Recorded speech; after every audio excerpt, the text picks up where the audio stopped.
The majority of people in both the United States and Western Europe want a negotiated settlement to end the war in Ukraine. However, the Western powers have continued to escalate this war, and the United States has rejected a peace proposal that was jointly made by China and Brazil. And Washington opposes Beijing's efforts to organize an international peace conference. Instead, the US and its Western allies in NATO announced that they are holding a so-called peace conference in Switzerland this June, but Russia was not invited to this conference, which means they're not going to be talking about peace, because if you want to negotiate the end to a war, you have to have both sides of the conflict represented at negotiations. If one side is not invited, then it's not a peace conference. And all of this shows how Western governments are violating the will of their people. They claim to be democratic, but the vast majority of Americans and the vast majority of Western Europeans want peace negotiations to end the war in Ukraine. This has been confirmed by polling, and yet their governments are opposing all concrete efforts to actually bring this about. Meanwhile, the major media outlet Politico reported this May that the Biden administration has given Ukraine the authorization to use US weapons to attack Russia inside Russian territory. I'm reading here from the article, quote, "The Biden administration has quietly given Ukraine permission to strike inside Russia using US-provided weapons. And the fact that Ukraine needs approval from the United States to do this shows that the Ukrainian government is not fully sovereign. It's really Washington that determines what goes on in Kiev." Meanwhile, governments in Western Europe are also escalating this war. The Washington Post reported that France and its NATO allies have finalized a plan to send military forces into Ukraine. I'm going to read here from the Washington Post. Quote, "French President Emmanuel Macron said that a coalition of countries has agreed to send military trainers to Ukraine. This shows that France and other allies may now be willing to put NATO country troops on Ukrainian soil." Now, this is very clearly a major escalation. However, I should point out that it's not entirely new.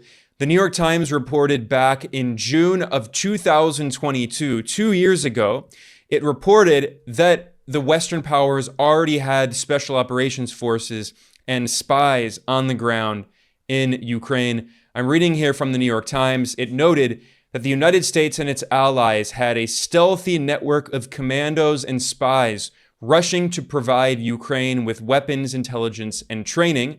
These included CIA personnel who continue to operate in the country secretly, mostly in the capital, Kiev, and furthermore, a few dozen special operations commandos from other NATO countries, including Britain, France, Canada, and Lithuania, were working inside Ukraine. However, to be fair, that was only a small number of Western special operations forces on the ground. Now, NATO powers are considering sending even more. Now, obviously, this is very dangerous, considering that the US and Russia have the most nuclear missiles on Earth. The possibility of this continuing to escalate and eventually become a nuclear war is very real. And this is something that we all must keep in mind, especially considering that Reuters reported this June, I'm reading a headline, "Biden aid raises possible increased deployments of US strategic nuclear weapons." This is terrifying. I'm reading here from Reuters, quote, "The United States may have to deploy more strategic nuclear weapons in coming years to deter growing threats from Russia, China, and other adversaries," a senior White House aide said. So the US is threatening potential nuclear conflict against both Russia and China as the war escalates in Ukraine. This is extremely dangerous. And this also reflects how the very hawkish politicians in Western governments do not reflect the democratic will of their populations. This has been confirmed by polling. This June, a Western think tank called the Institute for Global Affairs, which is part of the Eurasia Group, which is a very hawkish political consultancy firm which works with Western governments. This is a very establishment organization. They are very pro-war, they are very anti-Russia and anti-China. And they published a survey this June entitled The New Atlanticism. In this study, researchers surveyed people in the United States and Western Europe, and they found the vast majority want NATO member countries to push for a negotiated settlement for the war in Ukraine. 94% of North Americans said that they wanted a negotiated settlement to end the war. 88% of Western Europeans. However, I should point out that this study is rather strange. The way they asked the question, you could have multiple answers. So the total sums up to 134% instead of 100%. But the point that you should take away from this is that in the US and Western Europe, only 17% of people said that they wanted the war to continue in order to weaken Russia. Only 17%. And that includes people who also could have put another answer. So even though they conducted the survey in a very strange way that allowed people to answer twice so it doesn't sum to 100, regardless, the point is that the vast majority of average people in NATO countries want a negotiated settlement to end the war, even though their governments are not supporting that. While Western governments escalate the war in Ukraine and oppose calls for peace, meanwhile, the governments of China and Brazil have jointly introduced a peace plan to try to end the war. This was published on the 23rd of May, and in this peace proposal, they published 6 main points that they say must be agreed to in order to have negotiations. First of all, they call for a de-escalation, no expansion of the battlefield, no escalation of fighting, which NATO is opposing. They're escalating the war. The US is encouraging Ukraine now to attack Russian territory. The second point of their proposal is they insist that dialogue and negotiation are the only viable solution to the Ukraine crisis. And they say China and Brazil support an international peace conference that is recognized by both Russia and Ukraine with equal participation of all parties. This is the exact opposite of what the US and NATO are pushing for. They claim they're going to have a peace conference, but Russia was not even invited, so it's not actually a peace conference. Point 3 of this peace proposal by China and Brazil is that we must increase humanitarian assistance. Point 4 is that nuclear weapons and other weapons of mass destruction must be opposed. We must prevent nuclear proliferation. Meanwhile, Washington is doing the exact opposite. US officials are talking about increasing deployment of US strategic nuclear weapons aimed at China and Russia. Point 5 of the China-Brazil proposal is that there should be no attacks on nuclear power plants and other peaceful nuclear facilities. And point 6 is China and Brazil insist that the world must not be divided into political or economic groups.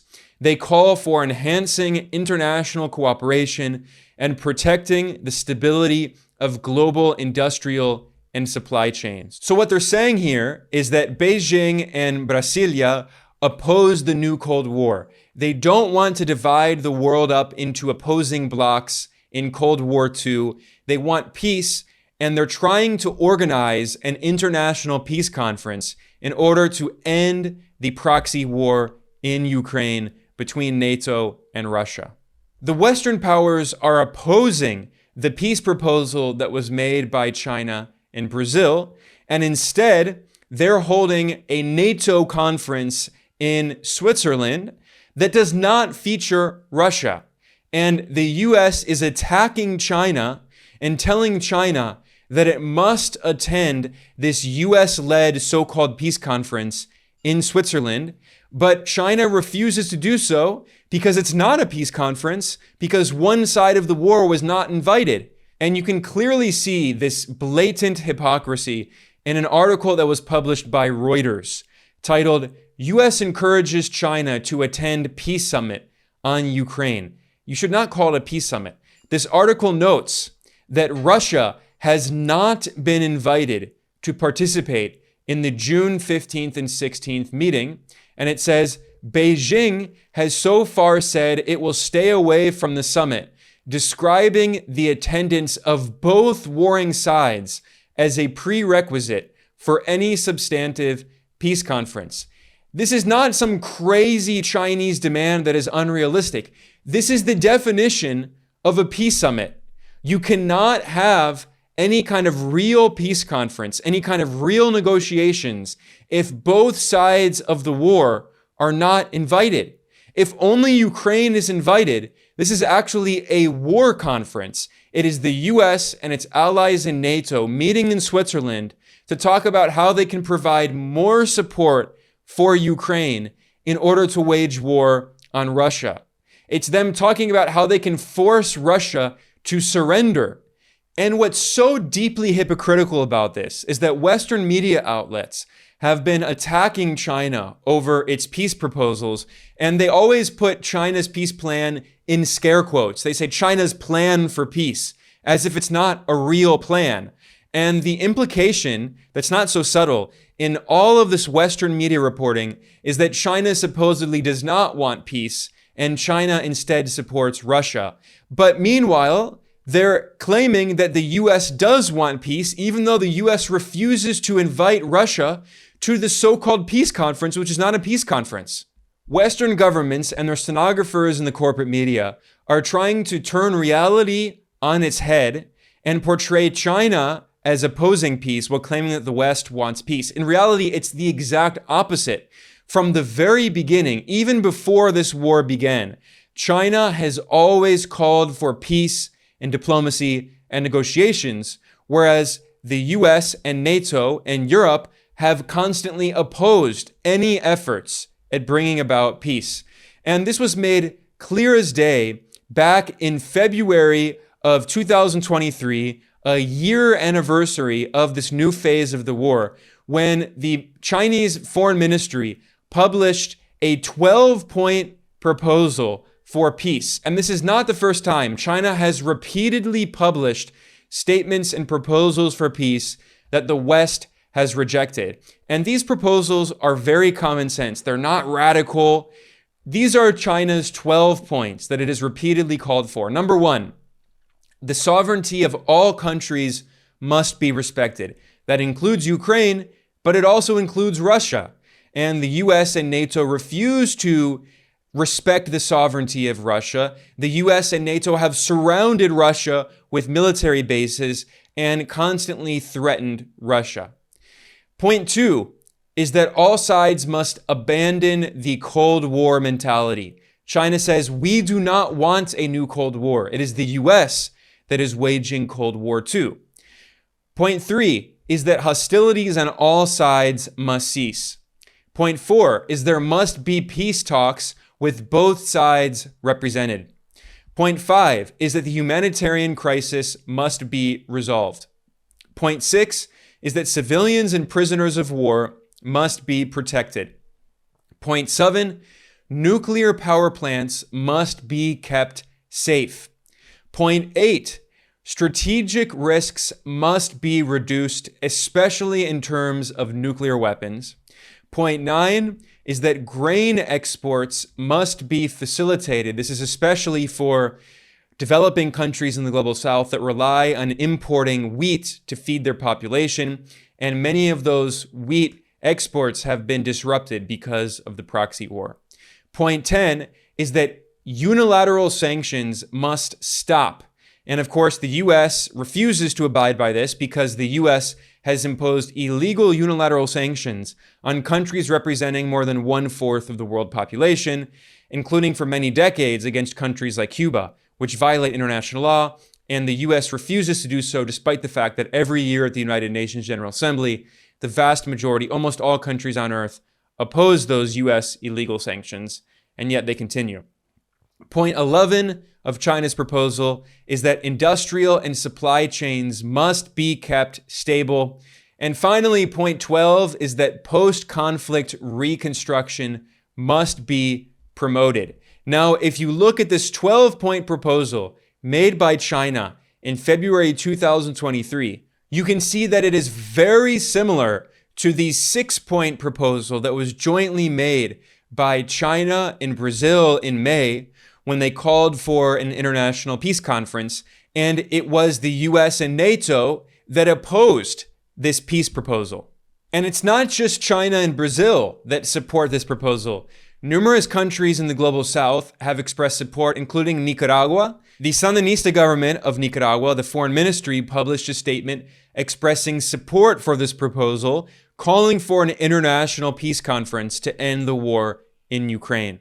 But the Western powers are opposing every single concrete proposal to actually bring about peace in Ukraine, and they claim to be holding this so-called peace conference in Switzerland this June, but Russia was not invited. So it's not actually a peace conference, and instead they're in fact escalating the war while opposing the will of their own populations, the vast majority of people in the US and in Western Europe who want peace.